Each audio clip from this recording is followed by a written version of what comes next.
Alors, en fait, les arcs, On va dire 3 ou 4 petits. Mais avec ça, on peut faire des détails aussi. Hein.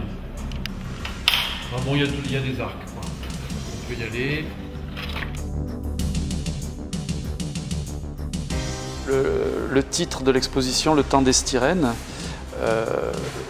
me permet comment on pourrait dire, de transformer la matière polystyrène en une espèce de substantif artistique, comme s'il y avait une forme d'art qui ne s'appellerait pas un moulage, qui s'appellerait un styrène. Et c'est un hommage à Raymond Queneau, qui avait fait sur la commande de Alain Resnais dans les années 50 un texte qui était la voix off d'un film de commande d'Alain Resnais. Et ce texte, il l'appelait « Le chant du styrène ». Voilà, et donc moi, par un petit décalage, j'ai appelé ça « Le temps des styrènes ». Ce texte de Queneau est admirable parce qu'il parle de la chimie du polystyrène, mais en vers et avec une distance, une ironie et en même temps un côté documentaire. Bon, c'est assez singulier. Ça m'a beaucoup inspiré pour le titre de l'exposition. Voilà, donc du coup, nous nous sommes fait livrer 60 mètres cubes de polystyrène sous forme de blocs qui font chacun environ 3 mètres cubes. Et dans ces 60 mètres cubes de polystyrène, on taille un certain nombre de sculptures, de figures, qui sont des sculptures extraites à partir de dessins. Le plus ancien, c'est Villard de Honnecourt, donc c'est le Moyen-Âge, 1190 par là, 1200. Les plus récentes, ce seront probablement donc une sculpture de Topor, une sculpture de Max Ernst et probablement d'un ami artiste vivant qui s'appelle Richard Foguet, qui sera le vivant de la série. Ce sont des reproductions, ce sont des répliques d'œuvres d'art pour lesquelles j'ai beaucoup d'intérêt, mais ce ne seront pas des répliques de sculptures. Ce que je voulais, c'était ramener beaucoup de blanc dans ce lieu et en même temps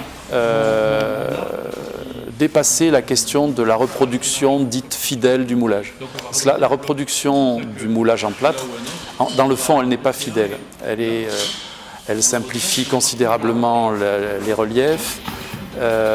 Elle supprime toute chromie à la surface des sculptures. Elle rajoute des petites lignes qui sont liées au plan de joint, enfin, etc. Donc, si vous voulez, c'est déjà une reproduction qui transfigure pas mal la forme de l'original. Et donc, voilà, c'est de jouer avec ce décalage produit par les moulages qui fait que la mise en volume, dite à l'identique, enfin très fidèle au dessin, produit évidemment un décalage fondamental. Donc c'est une histoire de représentation, mais d'une autre collection de formes, une collection de formes dessinées, comme s'il y avait une série B de la sculpture qui n'a pas encore existé et qui était matérialisée dans tous ces dessins au fil du temps. Je m'appelle Margot Chimkovitch, je suis en 5e année aux Beaux-Arts de Nîmes.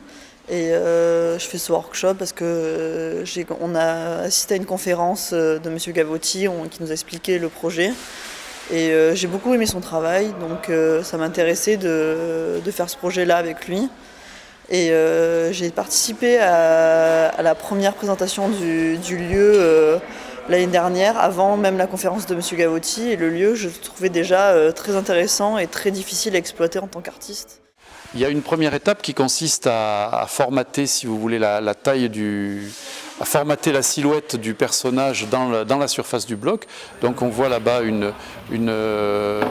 cette première étape où c'est encore une géométrie très simple.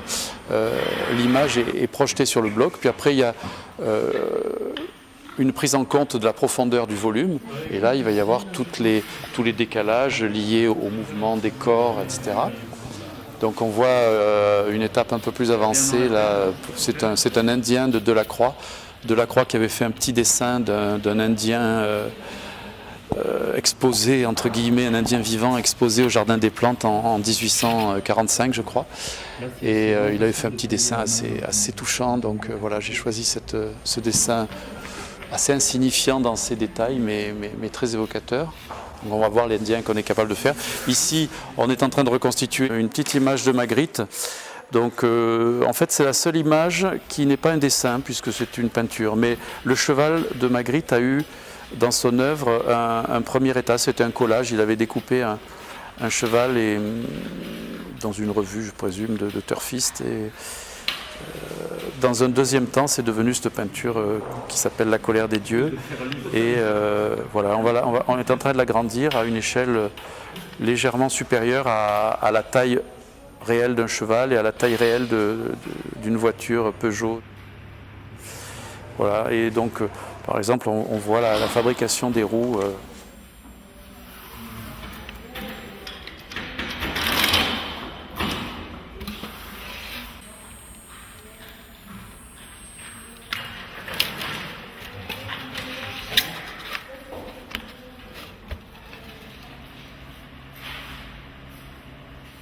Je pensais pas que c'était aussi agréable de travailler le polystyrène.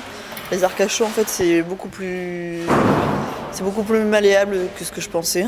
Les instruments qu'il a fabriqués sont très intéressants, même le fait de les voir, je trouve ça très intéressant, le côté un peu bricolage des arcs. Tout ce qu'on peut faire avec un matériau qui est assez pauvre, je trouve ça m'intéressait aussi beaucoup. Et le fait que ce soit une sculpture qui soit quand même une sculpture assez traditionnelle, qu'on peut pratiquer sur le marbre ou sur le bois d'habitude, là et sur un matériau très très contemporain, c'est beaucoup plus proche de notre point de vue actuel et voilà, je trouve ça pas mal la confrontation en plus du blanc du polystyrène et du blanc enfermé dans les caisses du plâtre. Et voilà. Il y a un système de ressort qui fait que, parce que quand il chauffe, le fil il se détend. Donc pour qu'il soit toujours bien droit, chaque fois j'ai fabriqué un système de ressort au bout. Tu vois. Donc là c'est un vieux piège à rats qui a servi de système de ressort. Pour découper le polystyrène, on utilise des fils chauds. Donc il y a toutes sortes de formats. Il y a un fil chaud d'1,50 m de long. Il y a des fils auxquels on peut donner un profil qui font 20 cm de long. Voilà, il y a toutes sortes de lignes et de largeur de ces lignes pour découper ce polystyrène.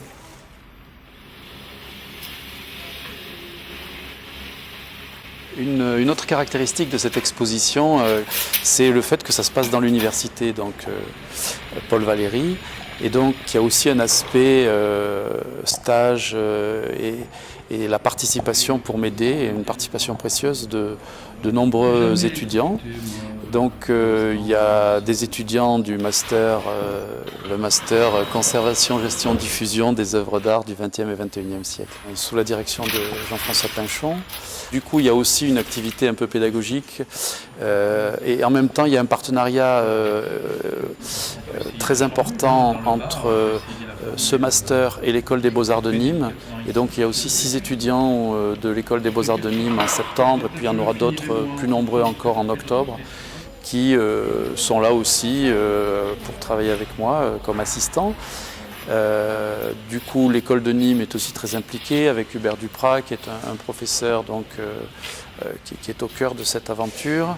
Il y a le directeur, M. Gutters, de l'école de Nîmes aussi, qui est très impliqué. Il y a Augustin Pinault, son bras droit pour la scolarité, qui est aussi là très impliqué. Et puis Rosa Plana, la conservatrice du musée du village, qui est aussi très impliquée puisqu'elle aussi est enseignante. Et cette double caractéristique d'intervention pédagogique et d'intervention de création, pour le coup, c'est la première fois que ça m'arrive. À mon avis, c'est une chose assez singulière. Et ça donne beaucoup de force à cette aventure.